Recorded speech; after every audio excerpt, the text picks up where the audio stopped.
books that I might read you something, but often I get carried away and I forget to read those anyways.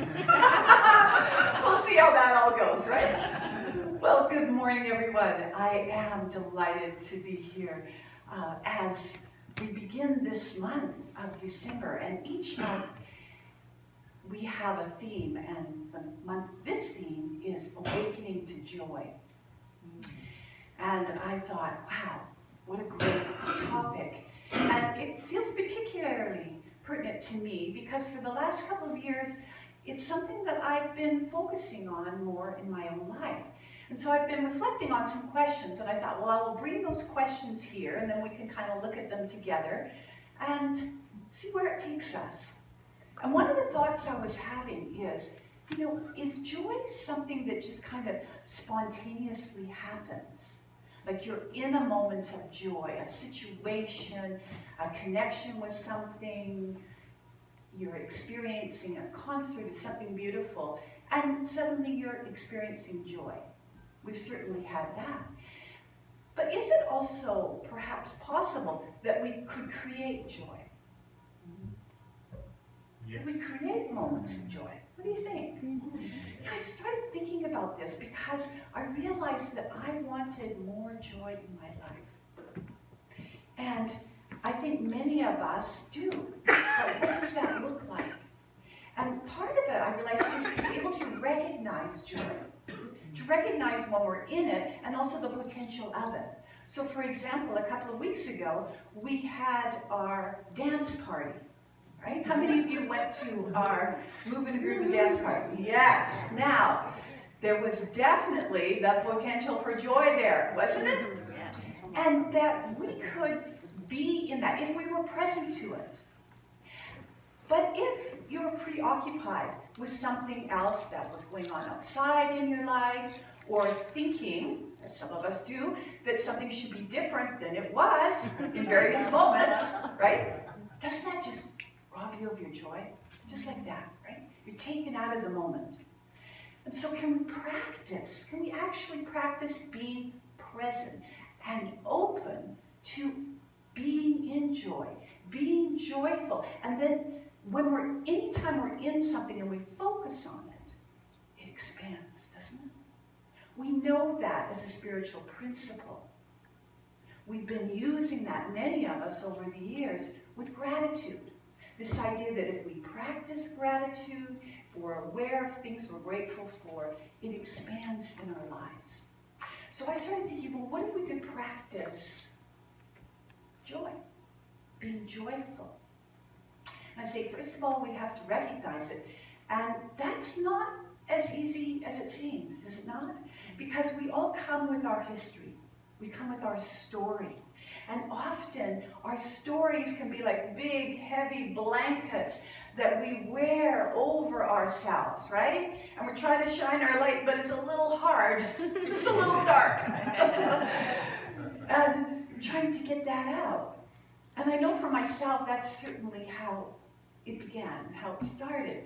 When I was in my teen years and starting to feel more and more anxious, I kind of adopted what I would call kind of an artificial happiness. Hi, how are you? I'm Katie. I just was so frantic and sad underneath that I just couldn't go to high school like that. So I made a plan that I was going to be really, really happy. Yeah, it was a little frantic. And kind of carried on in that for a few years until I got into my 20s and I started doing a bit of personal growth work, and then people started talking about their feelings, and I was like, ooh, right? So I wanted to belong, so I started talking about my feelings too, but sort of like they were the weather, right? They were over there, oh yes, I feel that, but I wasn't connected to it. And after doing that for a bit of time, I realized the emptiness of that. I mean, there was really a disconnected experience because I wasn't in touch with myself. And so I decided that if I wanted to feel love, I thought, am I going to go through the rest of my life not feeling love? Not feeling peace or joy? And so I decided I would be courageous and open that Pandora's box of my feelings. And wow, right? The good, the bad, and the ugly. Out it came. And I started on my journey. I started working and walking through things towards love and light and joy. But along the road, along came a gang of robbers. And these robbers, I don't think were any stranger to many of us. These were the robbers of my aliveness. They were what were in the way between me and the joy and the love I wanted. These robbers were not unfamiliar. There's Erwin the undeserving. Then there was Dale, discounting. Eunice, untrusting.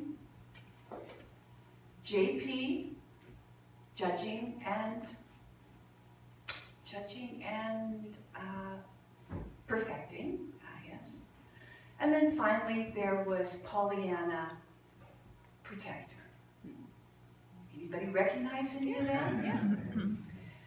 That was the gang. And I had to deal with them. They were coming up in my life. They were in the way of what it was. And Erwin, he was the leader. Because if I thought I was undeserving, I couldn't even recognize when there was a potential moment of joy to be had. I just wasn't there. I couldn't recognize it, couldn't participate in it. I wasn't open to it. And then if I happened to, then Dale showed up, right? He was like discounting. Nah, it doesn't really matter. Nobody really cares. Nobody cares about you. That wasn't very good. Who would like that? Nobody would want to be around that, right? Nah. Yeah. And if you managed to get by that, then of course there was Eunice, untrusting. If I did have a moment with someone where I connected and I shared my feelings, I didn't trust it. I didn't trust me, I didn't trust them, I didn't trust the experience. I was like, oh man. And if that wasn't enough, Eunice used to always hang around with Connor. Connor controlled it, you know? He was there. And so then, of course, in would become my controlling. Not much room for joy. Not much room for joy. And then there'd be JP, judging, and trying to make it perfect. So if I did do something, then it would say, well, I don't know, I don't think so. Doesn't seem right to me. That didn't happen. Nobody liked it. It's not going to happen. Blah, blah, blah. And then the final one, which has been my last one, I must say, she was a little more subtle. She was a little bit more elusive. And that was Pollyanna Protector. She shows up a lot of ways, right? Because if I'm always protecting myself, how deep can I feel the joy? How deeply can you connect with another if you're protecting yourself in some way or some situation? Oh, I might try that, but well, I don't really care about that. I don't really, really want to sing. You know, I'm sort of interested in roughly, kind of, maybe, occasionally. They come in, don't they? And we can all recognize these parts of ourselves. And so begins the journey to more joy and light and love, is to deal with these along the way. And they're not in any order, and they never come and go completely. But each of them had to be reckoned with. And healing takes time. It takes lots of time, and it takes focus. And not that I didn't have joy along the way. I did. I had joy raising my son, lots of fun doing that. Challenge, fun, challenge, both, yeah. Spending time with animals, friends, but there was a longing inside to just be a bit more lighthearted. Did life have to be so hard? Couldn't it be just a little easier? Where's the flow? Where's the lightness? So I began to really think about, how could I have that? And I wanted that in my life. And as I began to work through the gang of 5 there that had been in my pathway, it opened me up to a new way of thinking. My consciousness was raising. I was beginning to see that I wasn't all that I wasn't my past. That I really was a precious creation of the Creator. Now I went in and out of that all the time, but I spent enough time up in it that I started to think, well, yeah, then I could have more joy because my essence is joy. Well then I want that. I'm going to claim that. And what if I could draw that in? And I made that thinking become more and more of my daily life. And eventually it became very apparent that my marriage was not going to change. And that if I wanted more joy, I was going to have to complete that. I was going to have to step out of it. So in 2015, I did just that. I stepped out in search of more joy, more peace, more love. And I started down the road knowing that that's where I was headed, and I ran smack into sorrow. Right? Because you can't go through change. You can't let go of things without there being some sorrow, without there being some letting go, some grief, some, disengaging and disenchantment. And I thought, oh man, now what have I done? But there was that light of hope. I knew that there was more love and light and hope to be found. And so I continued on. And one of the things that happened to me is I became more observant in my world. I started to look around at people who I thought were more joyful. They seemed to have more laughter in their life, more things. In particular, there was a woman who I share a house with a bunch of people where I do my work. And the woman next to me had this joyous, infectious laugh. And it would come right through the wall. And I would hear this 3 or 4 times a day, and I was thinking, is she laughing again? And I thought, she's laughing again. And I thought, well, I want to laugh. And I realized that I had kind of stopped laughing from childhood.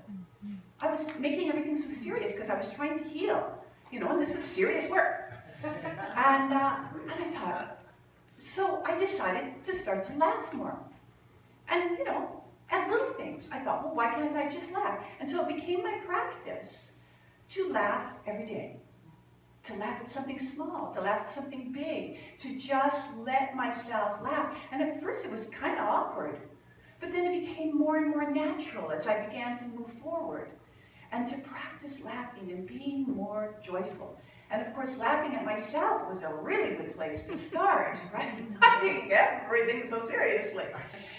And that began my idea that I could practice it, right? And be more open to joy in my life. And I started thinking, well, what are other ways that I could do that as well? And certainly being aware of it is the beginning of where it is and how it happens. But what else? How else could I create it? I really pondered on that. And it began to think, well, what about just doing simple things of pleasure and then being present in them? What I realized is I was doing things, but I wasn't always present. And the connection comes, for me, where it turns into joy is when I'm present. Notice that? Because you can run around and you do things and you think, well, I like entertaining, I like making things nice for people. But if I'm running around doing that, but I'm not present to the people that are in my home, then I miss the joy. So it was learning how to be present in the things, and then looking, well, what else do I enjoy doing? Well, I enjoy singing, I enjoy dancing. Oh, but you gotta do that perfectly, blah, blah, blah, blah, blah. And it's like, no, down. No, we're not going there. I was like, over here. So recently, I actually sang at a coffee shop. Not well, but I did. good, and some of them were those scary karaoke notes where you go, ooh. But fortunately, it didn't get immortalized anywhere too much, so it was good. And I was on the way, right? I could feel the gang hovering, right? There they were. It wasn't very good, it wasn't discounting, it wasn't this, it was just like, no, you are not having this one. And I have to say, I'm feeling very victorious that for the last 2-3 weeks, I have managed to protect that experience from the gang, right? Because they were after it. And it's really about that being that mindfulness and keeping that going. I'm just looking to see what else I want to say here about that. And also in this practice of being, of actually looking at it, where can you allow spirit more fully? Because what I began to realize is, the more joyful I became in those moments, the more connected I felt to spirit. The more connected I felt to the flow of life. And of course, the other way is also true. That the more connected to spirit I am, the more joyful I feel. So it's like keeping both sides of that going.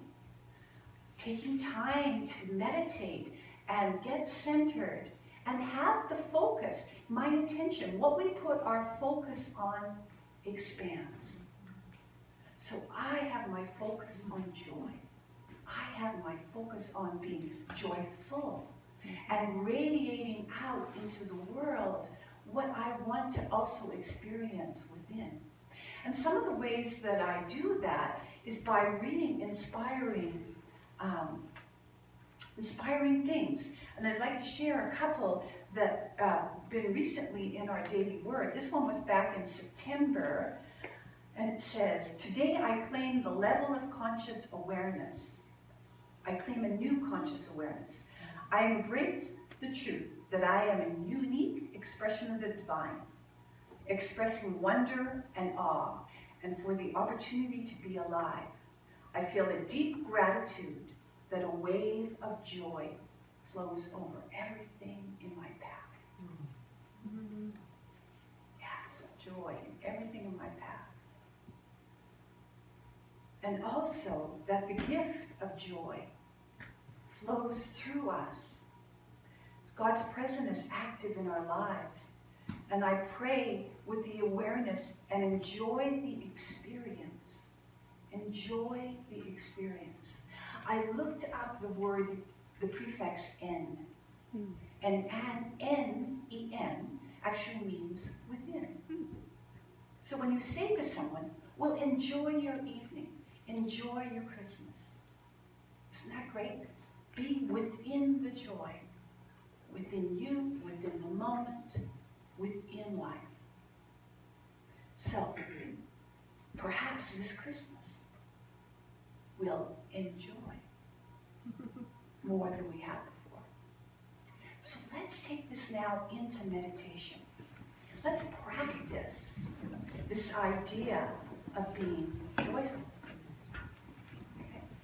So we'll do it the way that we normally do, which is we'll sing, we'll go into the meditation, and then once we're into the meditation, parts of it will be familiar, and then I'm going to do a little bit of heart math, because it's a practice of being able to go into that space where we connect.